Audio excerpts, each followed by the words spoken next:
ផ្លែកមកថ្មីមួយទៀតហើយបងប្អូនផ្លូវគោយន្តនេះបានបែកបដាងខ្ទេចអស់ក្រៅបងប្អូន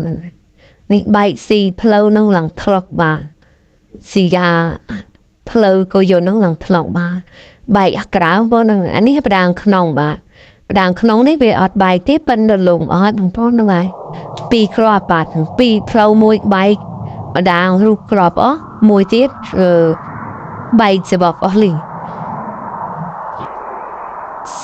សបកចាញ់អស់ពាក់កដាលបាទនេះបដាងស្នូបងប្អូនបដាងស្នូហ្នឹងក៏វារលងអស់ហើយ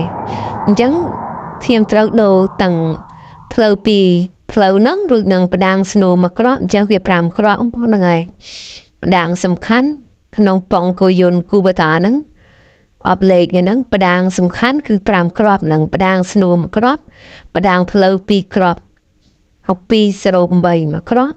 2គ្រាប់6308 2គ្រាប់បងប្អូនហ្នឹងហើយនិង6305បដាងស្នូមួយគ្រាប់ទៀត